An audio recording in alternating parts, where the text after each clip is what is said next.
believe. Let's turn to our big story number 3, if you want to call it that, and that would be SpaceX, which is down again, coming off its first down day as a publicly traded company. Target today goes to 250 at Oppenheimer. I did an unofficial survey of our amazing production crew here. If anybody had bought SpaceX, I didn't see a single hand go up. Yeah. I'm wondering, how the retail investors should be viewing this after some big moves up and then now a couple days down. There are 2 types of people who have been involved in SpaceX since it came public. Not pre, because that's a lot of tech investors, et cetera. Since it came public, you have people that believe in Elon Musk and believe in the story and really don't care if the stock is up or down 15% from where they initially purchased it. I don't know how large that population is, but I'm assuming it's probably half to 2/3. It's the other group that you got to talk about here. That other group, they're not buying the stock. They're buying the potential returns of the stock. They want the sizzle, not the steak. The problem is the sizzle's gone.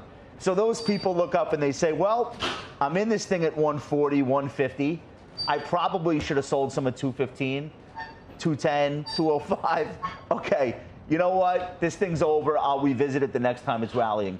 Those are the sellers today. They're not actually investors. They bought the sizzle. They're not here for the steak. The dust will settle. The people who want the steak, I think, will buy this dip. I wouldn't get terribly afraid of it right here. You have to wait, though, until you get closer or beyond the lockups? Well, the lockups are going to start earlier than ever. So they're 5 weeks from the first tranche, 5 weeks from the first tick. We're not accustomed to that in this market. We haven't seen it before. They did it with Cerebras, and we haven't even seasoned that IPO yet to be able to make a judgment. And of course, Cerebras is not SpaceX. Not to mention, it's going in the queues in like another 10 days, isn't it? That's in the stock. Everybody knows that. So that first tranche is somewhere in the second week of August. But it's important. You say that when the dust has settled, we have been observing how it's trading. It's important to understand the mechanics of how it's trading because this is a sentiment play. This is not a fundamental story in the near term. Sentiment on what? Musk? It's a sentiment personality cult. It's a personality play. You can't. I mean, how do you make a fundamental case around it? Take the calculator. 2030 revenue. You can use 2030 revenue on a $29 trillion TAM. Useless. Pencils, calculators, useless. It's a referendum on Musk. But you observe the way it's trading. So let me give you this statistic. What we're seeing now is that the range expansion dust is settling. The range expansion is actually now beginning to compress for the very first time. Today, you have the tightest range that you've had so far since the IPO. You were generally running 24, 26, $30 trading ranges. High, low inside the day. Today, it's getting tighter and tighter. What does that mean? That means price discovery is beginning to work. You're getting the transparency, and you're beginning to see the actual price level that it should find itself its comfort zone. So I think it consolidates probably in this area a little bit under $200. Those first 3 days of trading, too, please remember, you had billions of dollars coming into 2X versions of SpaceX. Again, we didn't have this 5 years ago. The last time we had mega, very, very large IPOs, you didn't have as much leverage coming into the derivative side of the trade that quickly. Joe and I come from a time originally when it would take 6 months to get options listed. Yeah. So it's a whole new ballgame. And sometimes what happens when there's this much excess enthusiasm, you pull forward what would have otherwise would have been 6 weeks worth of gains. They might have pulled the first 6 weeks worth of enthusiasm for the stock into 3 days. 1.8 million contracts traded in the option market on the first day. That is a record. For an IPO. We've never seen anything like that before.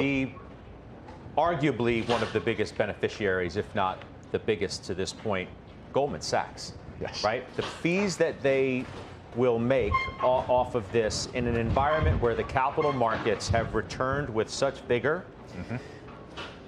Goldman Sachs has shattered deal-making records. This was as of yesterday. $1 trillion in the first half in M&A, according to reports. Yeah. The fastest to ever reach that milestone. It's the firm you probably had. Morgan Stanley had a big role in the IPO as well, but Goldman stock got over $1,000. It hasn't really looked back. You own it. I have for the last 2 years. I've owned it. I've done personally fantastic with it. The stock The company has done such a good job. David Solomon and the executive management team has really looked at the business and skinnied it down and said, where exactly can we isolate on the strongest revenue growth?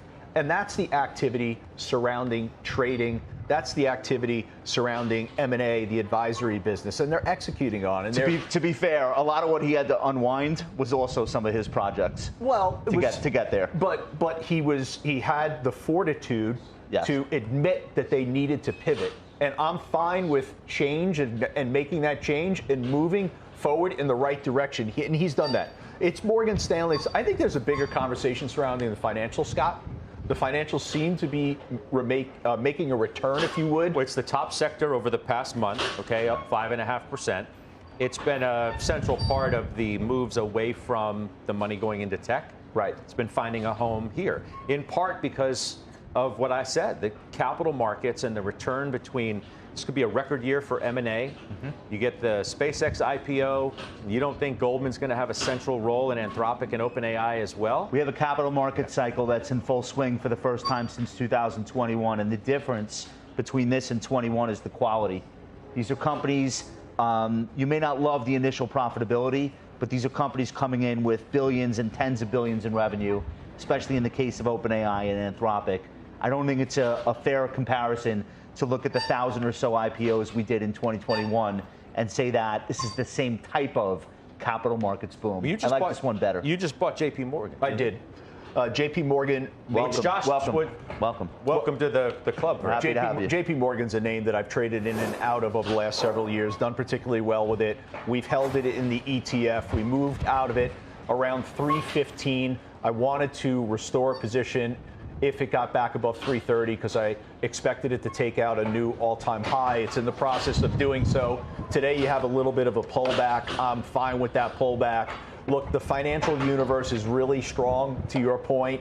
It lends itself into areas like T. Rowe Price, like Interactive Brokers. I have talked, and I'm going to continue to talk about this because I feel like I'm helping the viewers.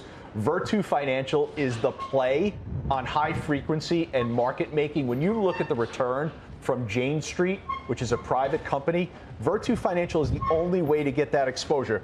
I'm friends with the executive management in the company, but you're talking about a stock that's at $62 now. Scott, we were talking about that in the 30s. You still like the exchanges, too, out of this group? By the way, we didn't have a chance to do this yesterday because we were listening to the president out at the G7. But I just want to give a shout to Terry Duffy. Yes. For the transformational impact that he's had on CME Group, announcing yesterday, of course, that he's no longer going to be CEO coming up, but he's had a remarkable run. I think you own it or like it, have picked it. I have been involved with it. He deserves before. a shout. Yeah. Speaking of, he's a friend of the network, 100%. and he's done an incredible job at CME Group up in Chicago. 24 years. I had the privilege and honor before my CNBC life to know Terry, to be involved with him professionally. I believe we own CME in the ETF. There are some questions in front of CME as we move into the future as it relates to 24/7 trading, as it relates to perpetual futures. Lynn Fitzpatrick, who will be the incoming CEO, she's been there with Terry along the way. She's the CFO and the president currently. I think it'll be a smooth transition. And I trust Lynn's ability to answer these critical questions on, does the CME move in the direction to accept things like 24/7 trading in the perpetual futures? Yeah. The last thing I want to do in the first block of our program here is another purchase from Joe. You bought the XBI. Again, Didn't you have the IBB? No, I had the XBI. Bought the XBI back in the fall at 101, sold it out at 130 in March. Look, now that we have 52-week high, by the way. Now that we have this apparent resolution to the military conflict in the Middle East, you're seeing the broadening out occur once again. That takes you back into areas of the market, specifically like healthcare and the sub-industry being biotech. If you pull up a chart, can we pull that chart back 5 years? This is a clean breakout. Yeah, it's a pure breakout above 140. if you could pull that back over 5 years, you'll see that we could get back up to that $180 level. I like what we're seeing there. There are names embedded in there like Gilead that are working well also. All right.